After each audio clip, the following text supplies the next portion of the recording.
आंतरराष्ट्रीय महिला दिनानिमित्त आपणा सर्वांना खूप साऱ्या शुभेच्छा।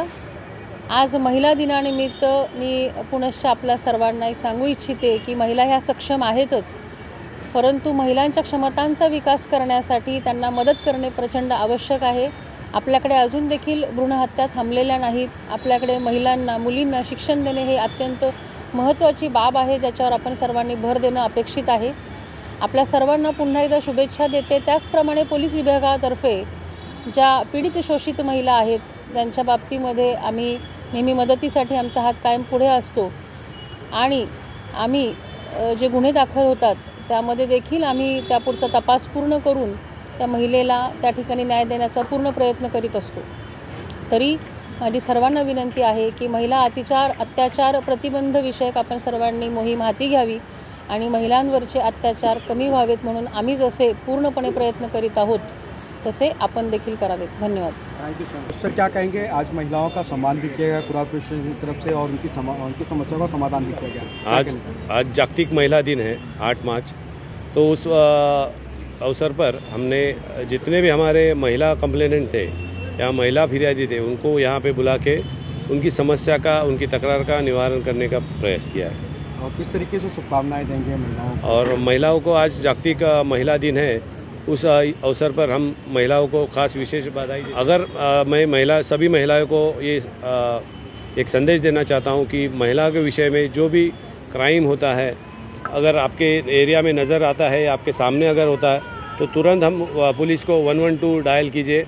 आपके यहाँ पे तुरंत पुलिस आ जाएगी। अगर आपको पुलिस स्टेशन में आगे कंप्लेंट करना है तो आप तुरंत आ जाइए, आपको समस्या का समाधान किया जाएगा। कॉलेज आणि इतर जे समाजामध्ये वैयक्तिक मीटिंग घेऊन त्यांच्यामध्ये एक अवेअरनेस देतो की हे नशामुक्तीमधून मुलांचं भवितव्य कसं बिघडते आहे।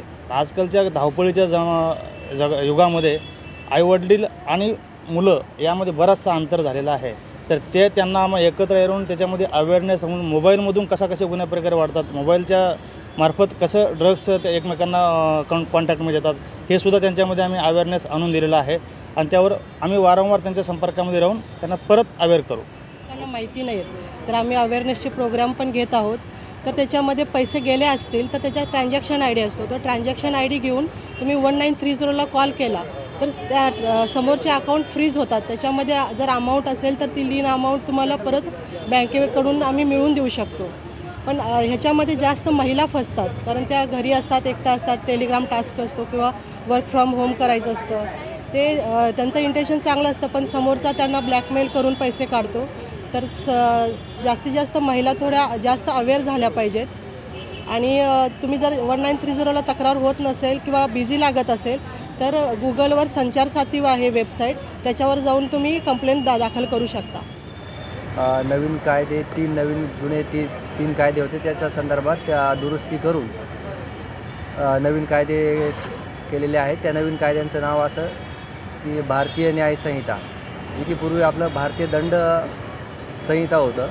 म्हणजे त्या नावातच आपण बघू शकतो की न्याय देण्याच्यासाठी हे कायद्याचं नावच तसं बनवलेलं आहे। त्याच्यात नवीन कायद्यांचे दुरुस्ती केले आहे। नवीन आता संगणकासंदर्भात काही गोष्टी असतील, काही महिलांच्या संदर्भात नवीन ॲडिशन केलेलं आहे त्याच्यामध्ये। तर भारतीय न्याय संहितेमध्ये बऱ्यापैकी आत्ताच्या समाजाला ज्या उपयुक्त गोष्टी आहे त्या न्याय देण्यासाठी ते कायदे केलेले आहे आणि शिक्षणाचं सुद्धा तरतूद तशा प्रकारे केलेली आहे। आणि भारतीय नागरिक सुरक्षा संहिता 2023चा हा जो कायदा आहे त्यामध्ये तपासाची दिशा बरेच लॅकुना होता पूर्वीच्या कायद्यामध्ये, तो आता क्लिअर करण्याचं काम या भारतीय नागरिक सुरक्षा संहिता कायद्यामध्ये केलेलं आहे। आणि भारतीय साक्ष अधिनियम हा जो नवीन कायदा आहे, पूर्वीचा जो होता भारतीय पुरावा कायदा, तर त्यामध्ये आता ई साक्ष हे ॲप पण शासनाने लॉन्च केलेलं आहे। त्यामध्ये घटनास्थळाचं किंवा काही एखादी गोष्ट आपण जप्त करू शकतो, तो पंचनामा करू शकतो, जेणेकरून तक्रारदाराला जास्तीत जास्त न्याय देता येईल आणि गुन्ह्यांमध्ये कन्व्हिक्शनचं प्रमाण वाढेल। या संदर्भात ई साक्ष हे ॲप लॉन्च केलेलं आहे। सर, आम्ही मागल्या आठवड्यात तसेच 15 दिवसापूर्वी DCP मॅडमच्या आदेशाने व वरिष्ठ पोलीस निरीक्षक साहेबांच्या आदेशाने कुराड पोलीस ठाण्यामध्ये जे गर्दुले किंवा जे बसतात, रस्त्यावर बसतात, अजून ग्राउंडला बसतात किंवा रिक्षा स्टँडमध्ये बसतात, त्यांच्या वरिष्ठांच्या मार्गदर्शनाखाली आम्ही मोहीम चालू केली। त्यावेळेस नागरिकांना पण आम्ही सतर्क केलं की तुम्हाला जे जे गर्दुले त्रास देतात किंवा जे दारुडे रस्त्याच्याकडे दारू पितात तर आम्हाला सांगा. त्यांच्या वरिष्ठांच्या मार्गदर्शनाखाली आम्ही 15 दिवसापासून 1 महिन्यापासून मोहीम चालू केलेली आहे. त्यांचं प्रमाण कमी झालेलं आहे. त्यांच्यावर आम्ही व्यवस्थित कारवाई करण्यात आलेली आहे. खालील लहान मुलाला काम करण्यासाठी बंदी घातलेली आहे. जो कोणी व्यक्ती हॉटेलवर, कंपनीमध्ये अथवा इतर कोणत्याही ठिकाणी 14 वर्षाखालील मुलांना जर का कामगार म्हणून ठेवत असेल तर त्याच्यावर बंदी आहे. बालकांचं संरक्षण अधिनियम आहे जे ॲक्ट खाली त्याच्यामध्ये पूर्णपणे तरतूद करून जो कोणी व्यक्ती 14 वर्षाखालील लहान मुलांना कामगार म्हणून ठेवल त्याच्यामध्ये त्याच्यात शिक्षेची तरतूद करण्यात आलेली आहे. ॲक्च्युली या बाबतीमध्ये जर बोलायचं असेल तर मुंबई शहर या शहराची व्याप्ती खूप मोठ्या प्रमाणामध्ये आहे आणि त्यामध्ये काही एरियामध्ये स्लम खूप जास्त आहे. ह्याचाच फायदा घेऊन मुंबईतले काही व्यापारी वर्ग आहेत जे की छोटे मोठे व्यवसाय करतात ते जे UP, बिहार अशा ठिकाणाहून जे गरीब मुलं आहेत त्यांचा फायदा घेऊन त्यांना काम कमी पैशामध्ये जास्त काम करून घेण्याचं असं प्रमाण याच्यापूर्वी पण आढळलेलं आहे. पण त्यावेळेस वेळोवेळी पोलीस सतर्क राहून त्यांच्यावर कारवाई करून त्या बालकाला त्यांच्या तावडीतून सोडून बालसुधारगृहामध्ये आम्ही देतो आहे आणि त्यांच्या आदेशाने परत आईवडिलांच्या ताब्यात देऊन त्यांना शिक्षणाचं महत्त्व किती आहे हे त्यांना आम्ही समजून मुलांना शिक्षण घेण्यासाठी आम्ही अवेअर करतो आहे. तर गळफास घेणारे भरपूर पद्धती वाढलेली आहे. असं प्रॅक्टिशन कुठे ना कुठे असतं. त्या संदर्भात काय नसतं. ॲक्च्युली तो विषय पोलिसांचा नाही आहे. आता गळफास घेण्यामागे जो कोणी व्यक्ती गळफास घेतो त्याला अनेक कारणं आहेत. त्याला फ्रस्ट्रेशन आहे, त्याचा इकॉनॉमिक विषय असू शकतो, त्याचा फॅमिली विषय असू शकतो. पण एकंदरीत आपण असा विषय काढू की एक शिक्षणाचं एक कमी प्रमाण आहे मुलांमध्ये. जर शिक्षण त्यांच्यामध्ये असतं, अवेअरनेस असतं तर ते काहीतरी वेगळा निर्णय घेऊ शकले असते. त्याच्यासाठी सुद्धा पोलिसाच्या स्तरावर वेळोवेळी त्यांना मार्गदर्शन करून त्यांना मन परिवर्तन करण्याचा पुलिसांनी प्रयत्न केलेलाच आहे. महिला दिवस के अवसर पर मुंबई के कुरार पुलिस स्टेशन में महिलाओं की शिकायत सुनी जा रही है. उसी के साथ महिलाओं को सम्मान के तौर पर एक फूल भी दिया जा रहा है. ऐसे में मैडम क्या कहेंगी कुरार पुलिस को लेकर के? कुरार पुलिस स्टेशन में मेरे को 4 से 5 साल हुआ कोई ना कोई बात पे शिकायत करना ही पड़ता है इधर. तो कुरार पुलिस स्टेशन ने मेरे को हर टाइम मदद किया है क्योंकि मैं अकेली हूँ और पूरा सोसाइटी एक बाजू था, एक बाजू मैं थी, लेकिन मेरे पास सच्चाई था और पुलिस वाले का साथ था. तो मैं आज तक है ना यानी न्याय इनकी वजह से ही ले पाई और शांति से मैं मेरा जीवन, नहीं तो मैं मरने को थी. यानी कुरार पुलिस स्टेशन ने हमेशा मदद किया है. सब पुलिस वाले ने बहुत सहकार दिया है, मेरे को मान इज्जत दिया है. कभी भी मेरे को यानी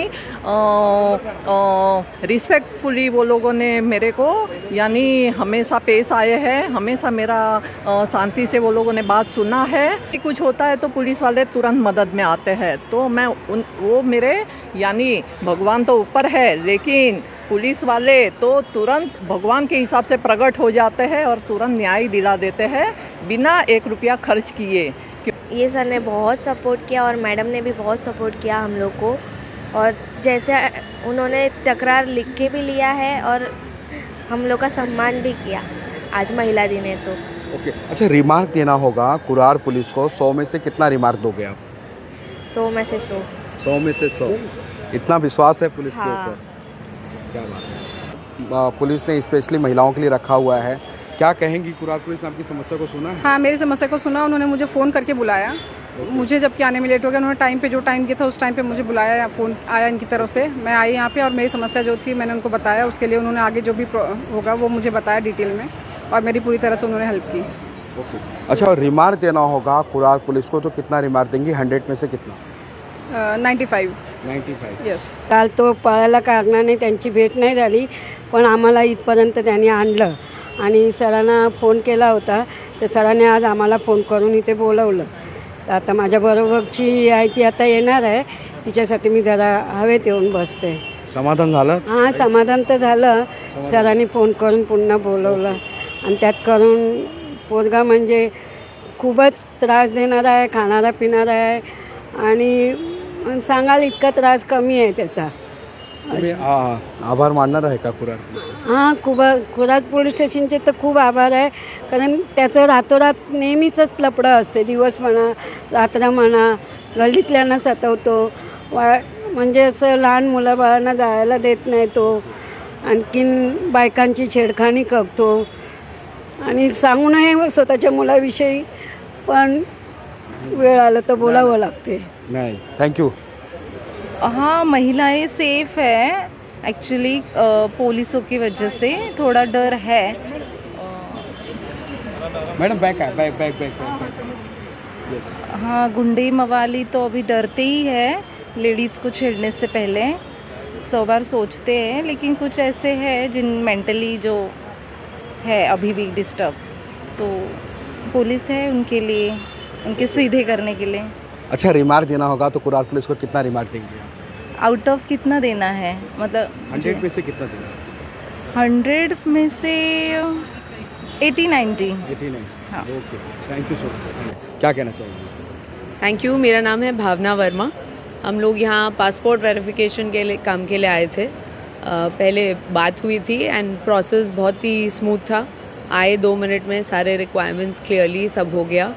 एंड ये this is extra special. Mumbai police is greeting us women with flowers. But overall हम मुंबई से नहीं हैं, बहुत साल हो गए मुंबई में, but I think Mumbai police and Kurar police station जो हमारे एरिया में है, एक्सपीरियंस हमेशा स्मूथ होता है, क्लियर इंस्ट्रक्शंस होते हैं, आके काम फटाफट हो जाता है. तो thank you Mumbai police for everything you do.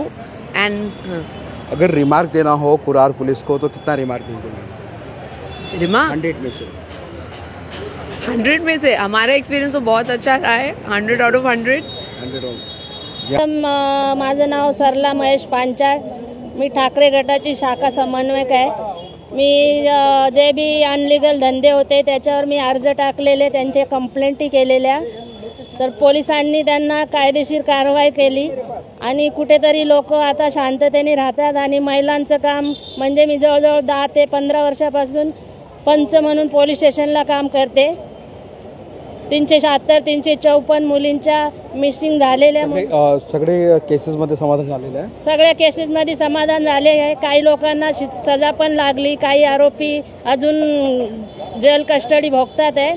आणि मी ज्यावेळेस जे बी कंप्लेंट करते त्याचा मला फायदा होतो.